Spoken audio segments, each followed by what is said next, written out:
this is our new reality. And what are we going to do about it? Welcome to Let's Talk, ladies, conversations across generations. I'm MB Roberts, an author and journalist, and this is a podcast where we talk to women from their 20s to their 90s about a bunch of hot topics. We ask questions, share experiences, and learn from each other. And it's not just about older women giving advice. We want to know what younger women are thinking too. Today, I'm joined by co-host Katie Neal. So let's get talking.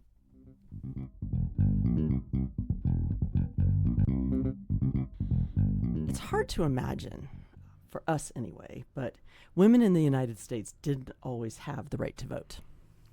In 1920, just over 100 years ago, thanks to a group of fierce and dedicated activists, after decades of work, the 19th Amendment to the Constitution was passed and American women could vote. And I'd like to ask my co-host, Katie, did you learn about women's suffrage in school? I'm trying to remember, but it does not stick out as something that we spent a lot of time on. Like, I want to say maybe it was a paragraph in the book. Maybe it was a day.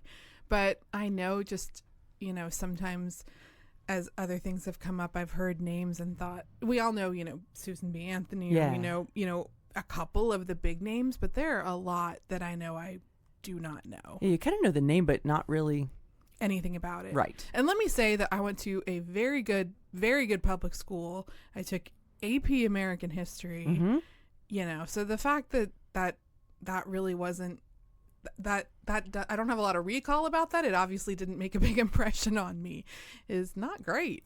Yeah. And so obviously I went to high school 15 years before you did. Same Northern Virginia, great public high school. I was in AP History, Jinx. Yeah. But I don't remember hearing a peep about it. No. I except maybe, like you said, a sentence or two.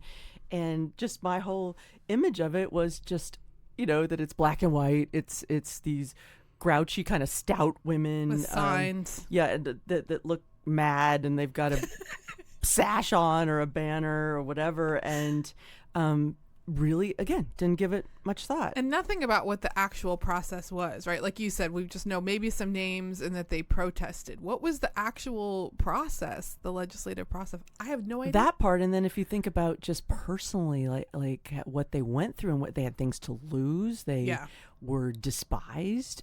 Maybe it impacted their relationships and their jobs and their income, and Absolutely.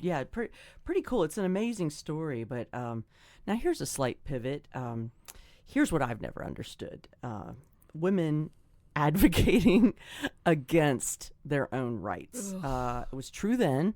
Yeah. True in the 70s, and the activist Phyllis Schlafly. Do you remember? You know that name? Oh yeah, being an AP history gal. Yes. But she was the conservative. Yeah, I remember learning about. Do you really? Or she was just in. She was very much in the news then. Yeah. And we had TV and all that, and she was on it. But she was a conservative, anti-feminist, self-described anti-feminist activist. So that's always was difficult for me to wrap my head around. What was the fear? And she was an educated person. She was an attorney, very effective, and just the contradiction of that she was fighting against women's really rights in the workplace, and here she was, this super effective working woman. Yeah, she was out on the road. Well, and then then have you met people in real life who have this belief? Because I have. So the very first time I met, I don't know if it's the first time. So one of the first times I met my sister's mother-in-law. We were all having a great time together. They're from New Orleans. They're a lot of fun to hang out with, and we were all having some wine, and it was maybe the third or fourth day we'd been together, and so I guess we were getting on to other topics, and this would have been about 20 years ago maybe, but Hillary Clinton was kind of someone people were definitely talking about as potential president. And, I knew these folks were conservative, but she said at one point, I just could never vote for a woman for president. And I almost spit out I just was so surprised to hear someone say this in the 21st century out loud. My mom said that exact thing. And it was probably, it was definitely earlier than Hillary's campaign era, but she said exactly that. Exactly that. You know, you don't have to like Hillary. You don't have to like whoever the candidates are. But to specifically say, I don't think a woman should be, I as a woman don't think a woman could do the job, just blew my mind. Yeah, no discussion of which woman, you know, what are the qualifications. But so, you know, we're talking about the 70s and the 80s and it's true now. I know. These things are true now. But just to go back to the suffrage, you know, just the getting the right to vote. We're here in Nashville, and it's always been kind of cool to me that there's a Tennessee connection. Yes, a big one. The passing to ratifying the amendment. It was tied the vote. I think you know this story, and until State Representative Harry Byrne, he flipped. Gosh. He was going to vote against it, but he received a long letter from his mom. God bless Feb Byrne. Oh my goodness! And she set him straight. She did.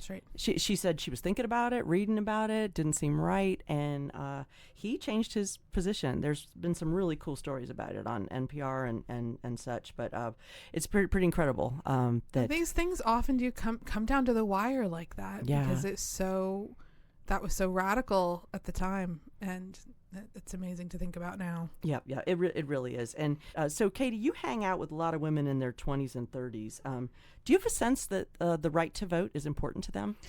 I do. I mean, I'll say, you know, just with this past election, I was very, very proud that all my young female friends all voted.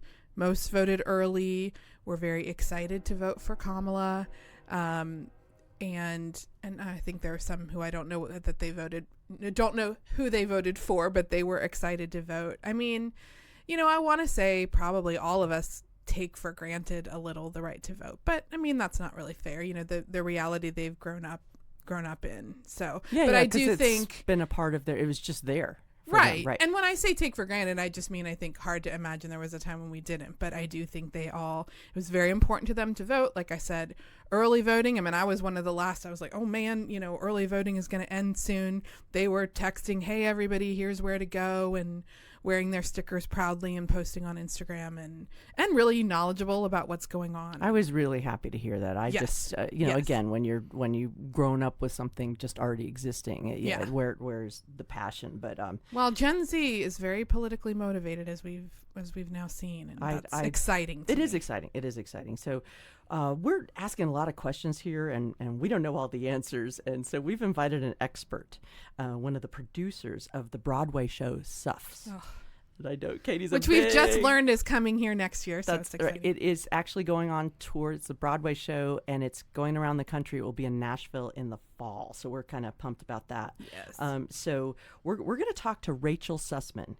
She's a 49-year-old Tony Award-winning producer, educator, and entrepreneur, and most recently, the producer of the Broadway show we're talking about, Suffs.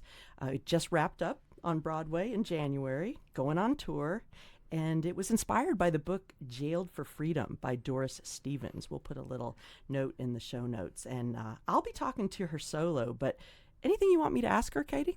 Yes, for sure. So this has been my thing lately, is what can we do feeling hopeless, but, you know, as an artist myself, kind of just turning to art for my own sanity, but also really thinking about, you know, how art can be activism and how it can be a form of political statement. And recently saw Hadestown, which is another Broadway show that really has a very powerful political message, and just thinking about how that does make a difference. So I'd love to know what she thinks about that. I think she's going to have some things to share, so I'll ask her. So our guest today on Let's Talk Ladies, Conversations Across Generations, is Rachel Sussman. We're so happy to have you. Oh, I'm so happy to be here and so great to meet you, Mary Beth. Yes, my co-host and I are big fans of a lot of your work, and so we're really, really happy to talk to you. So among many other things, Rachel is one of the producers of Suffs, the musical that celebrates the women's getting the right to vote. And that was just such a big deal back then, kind of is now. Just can you just tell us, like, What first intrigued you about this story? Well, I first came across the American women's suffrage movement when I was in middle school. And so this is like a many years long journey. And I remember feeling so frustrated because these women had been kept from me and other young people. And, as is true for most of women's history, had been condensed to a mere 2 paragraphs in my US history textbook. And I just thought there had to be more to it than that. And And I when have to I tell you, uncovered that, Rachel, I had the same experience. I mean, as an older person, I have been fascinated with this topic, and I think it was, I think it, like you said, it was a sentence or two, and it was just kind of this black and white image of these women and their sashes, I'd never really thought, like, why were they not given the right to, like, why was totally, this such a thing? And totally, it's such a like throwaway, like women's suffrage happens between like the 14th and 15th Amendments. And then, we go to war and then it's prohibition. So Yep, and it also implies that it was just a minute. Like, we gained the right to vote today. I mean, I can only imagine the decades oh my and gosh, the hunger strikes yeah. and 75 years. It took 3 generations. And the thing that I find so profound about that is the women who began this fight did not live to see the amendment pass, and the women who passed it were not there at the beginning. And as we all well know and Suffs teaches us, the amendment's passing was just one step in continued progress for equality. if you could jump in your time machine and ask one of the Suffs a question, or maybe there's several. Have you thought about that? Like, if you could talk to one of those amazing women? Um, I I really identify strongly with Alice Paul, and we joke Mm. sometimes like writing this musical is very meta, and it's our own version of trying to like pass the amendment, getting this musical to Broadway. Um, I I think the way in which she was able to pioneer so many ideas at a time before we had social media, before we had technology in the way we have it today, and to ask her really like what kept her going. She never really faltered. Yeah, and I wonder about that because now I think, I mean, a hunger strike, I think people being so angry at them, they're getting so much resistance. Like, how did they keep going? I think it was the idea of pursuing something because you believe it is just and right and so much bigger than you. I think that there is such a depth to that Alice Paul was so deeply connected with. I mean, she was planning to go into like social work originally, and she was studying abroad in London and heard Christabel Pankhurst speak, one of the Pankhursts who ran the suffragette movement in the UK. And she said she was a heart and soul convert, like immediately was like, this is my cause. I will commit the rest of my life to this, period. Incredible. Is okay. Now I'm showing off, but I do have notes. Wasn't it one of the Pankhurst women who said deeds, not words? Like, I have that on my desk. Deeds, not words. Would you know? Yes, Like, when I think the it was slogan. probably Emmeline, and she studied. I mean, and we don't even cover any of that in Suffs. We'd be here like, be like a epic 12-hour musical.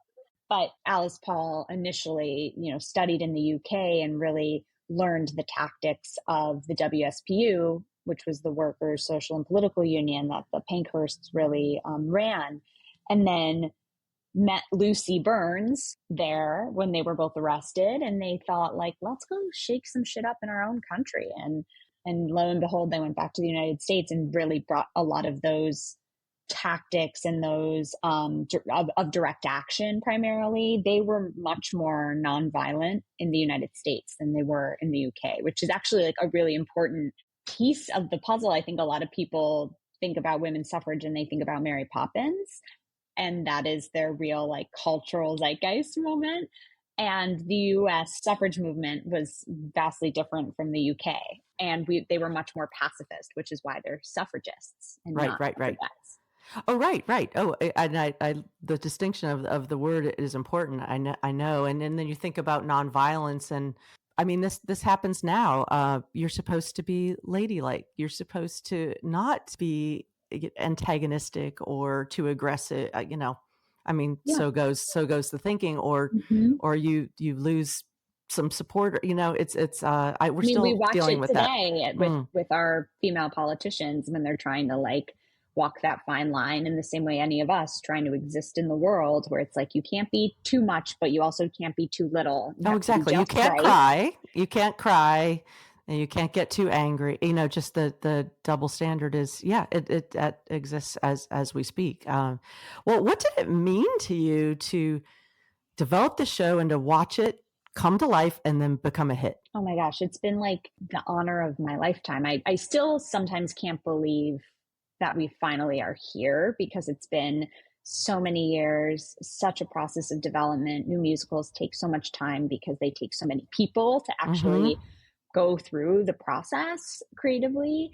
And we had done our first production at the Public Theater. It was a huge learning experience for all of us. And because musicals take so long and are so expensive, often there are many shows, if they don't get the reception that they needed on that initial production and the momentum to move to the next stage, a lot of folks give up. They say, you know what, I'm just gonna like walk away from this project. And I All think kinds of points that you could lose momentum or lose support, totally, right? totally. And I feel very grateful that we consistently had a group of collaborators, my producing partner Jill Furman, our amazing author and star Shayna Taub, our director Lee Silverman, our music supervisor Andrew Grody, our choreographer Maite Natalio, among others, who all just like looked at one another and said, okay, like let's just like roll up our sleeves and dig deep. We're going back in. We have a lot of work to do. But I think that was also a testament to doing this history justice, a testament to the craft that Shayna has in telling this story, where we knew we like were just about to crack it and we just had to keep going. That's incredible. So who is this show for?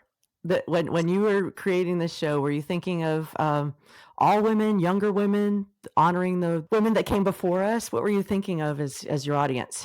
I mean, I think it's really a show for everybody. I think there are certain audiences that think it's for them. Yes, women in particular, like, oh, this is a show that I'm going to gravitate toward, versus, sometimes we have to fight a little more to bring in our male audience. But the thing that has been so gratifying is watching audiences be surprised by the show and fall in love with it. But ultimately, like, my dream is, of course, that this show can be for young people, and that young people can learn and know and feel empowered by these historical figures, and they can come alive in our national imagination.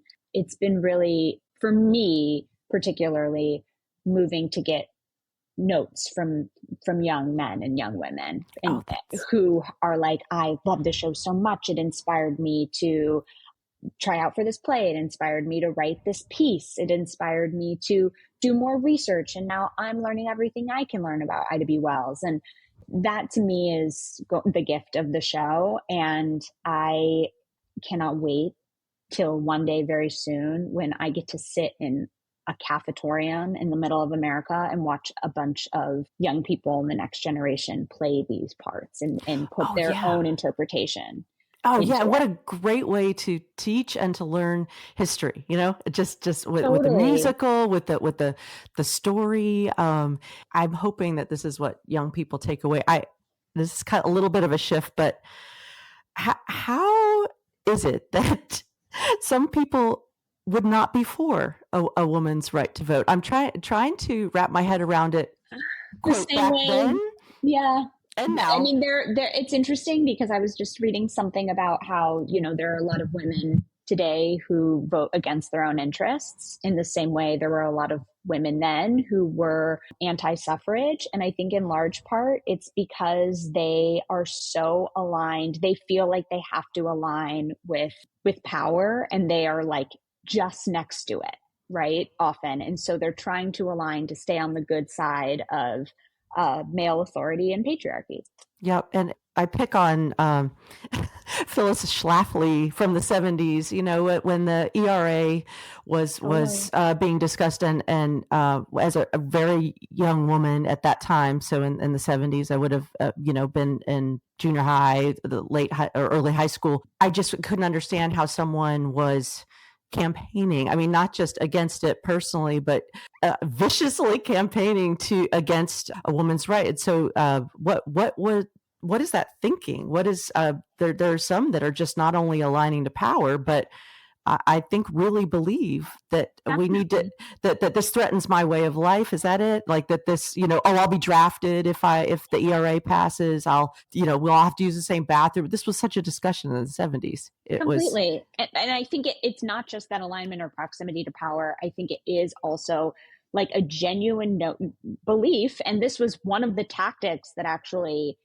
the old guard Suffs used, which was like, we are going to vote just like your husbands. Don't worry. We are still going to work in the kitchen. We are still the mothers. That's the whole like let mother vote mentality, which was don't be afraid. Just like give us a little bit of space. We just want to have this right, even though we know we don't have as much power and we're not the same as you men. And I think there really was and continues to be, it's all based in this fear of change and the unknown and what happens if you create a different circumstance and you actually are able to find that kind of equity, which frankly all human beings should have. And yet here we are in 2025 almost, and we're still struggling with voter suppression across this country. And even though the 19th Amendment passed in 1920, it wasn't until the Voting Rights Act of 1965 that Black women were able to actually vote under that was the thing that really surprised me in reading and researching this again recently, is that I think a lot of people forget that. They think that it was 1920, done deal, everybody's good. But it is amazing that it took till the 60s for Native Americans or African Americans. And that was because the states had different rules. They had all this criteria, right, to try to suppress. And when we hear a lot about that today, so it's something that we still need to be aware of. Well, there's been so many other milestones, besides women getting the right to vote. In the 60s and 70s and 80s, women. I have a big thing about that. I'm trying to imagine when a woman couldn't buy a home or start a business or get her own credit card, but that was some of those things were in my lifetime. Yeah. Just like what did it take to get those things passed? Was that just like a slow kind of dedicated work like the Suffs did, or what did it take to get those things to come about? I think that oftentimes it's a very long slog, in the same way that suffrage, it wasn't like, oh, the amendment got passed overnight.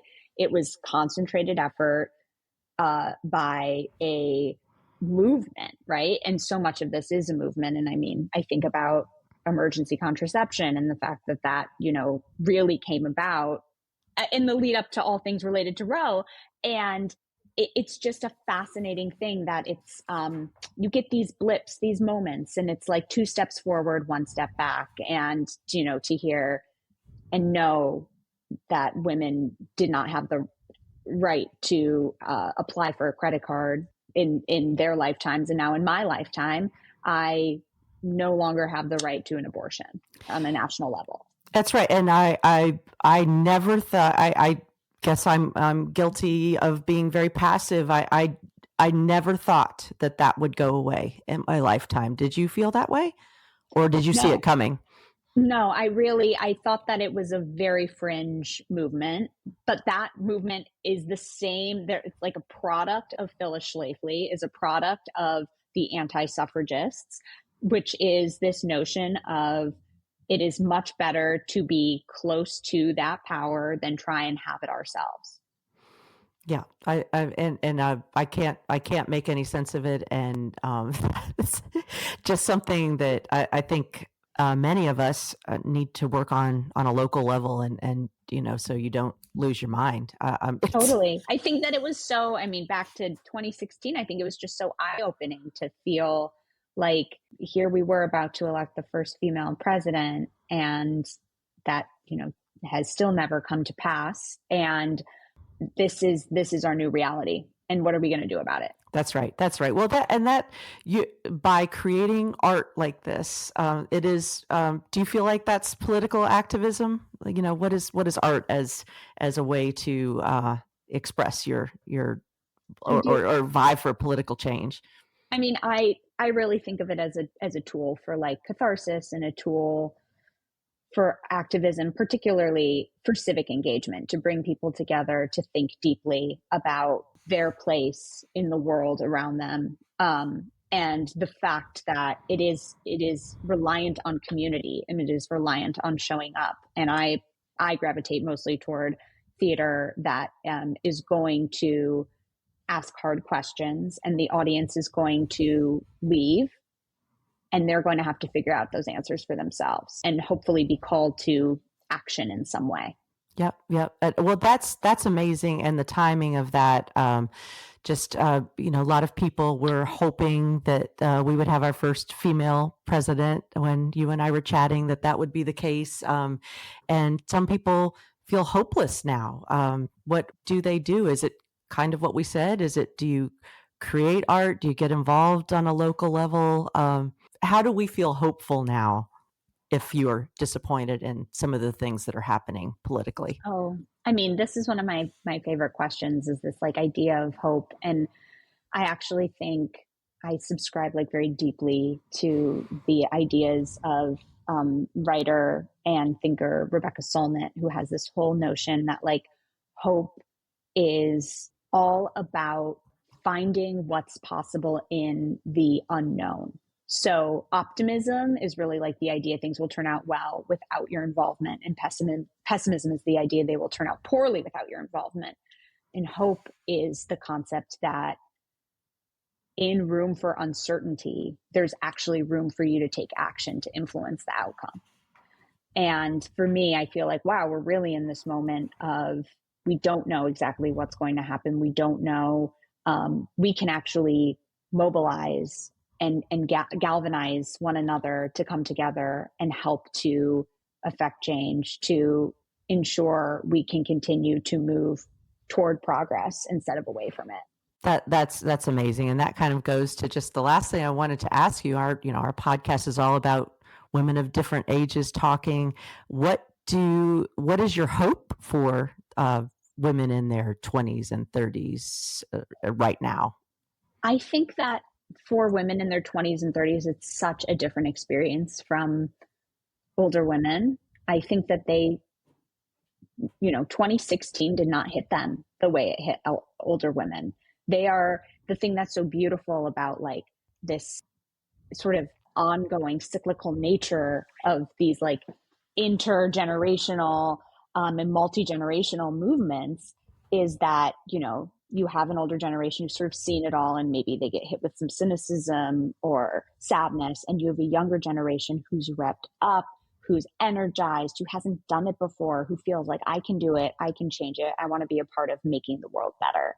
And this beautiful sort of passing of the torch to make sure that progress continues. And I do feel like a lot of young women, while the results of the election and the Dobbs decision have certainly been painful, do not feel entirely deterred, do not feel like this is the end. In fact, I think they maybe feel frustrated, and that frustration and anger is going to motivate them. Sort of like what we say, put the rage in suffrage. Yeah, right. I hope so. And it's almost an opportunity and a gift to them, because I know some women who are a little older than me talking about things they got involved in the 50s and 60s and early 70s. So here's their chance. So Exactly. Go girls. Perfect ending. Oh, Rachel, thank you so much for talking to us today. Congratulations on the show and everything that you're working on now. and we'll look forward to Suffs coming out across the country. And stay tuned. Fall 25, we start in Seattle. Oh my, that's so great. That's so great. Thank you so much. Thank you, Mary Beth. Speaking of voting, we recently talked to former Nashville Mayor Megan Barry for an upcoming episode and asked her if it's important for women to vote. Here's what she had to say. It's very important for women to vote because women actually, there was a long time which we didn't have a voice, and we're starting to go back to that time when we don't have a voice. We have to show up at the voting box. Right now, that is absolutely where we have our power. And sadly, we've seen in these last few elections that women aren't showing up. And so, if you're listening and you're not a registered voter, please at least get registered so that you, when the next election comes in your community, that you have the power to show up and cast your voice. And that's a wrap for this episode of Let's Talk, Ladies, Conversations Across Generations. We'd love to hear from you. If you liked this episode, please subscribe to the show on Apple or Spotify and follow us on Facebook and Instagram. You can also send us an email at comments@lets-talkladies.org or leave us a message at 629-888-3542. We'll talk again soon on LTL.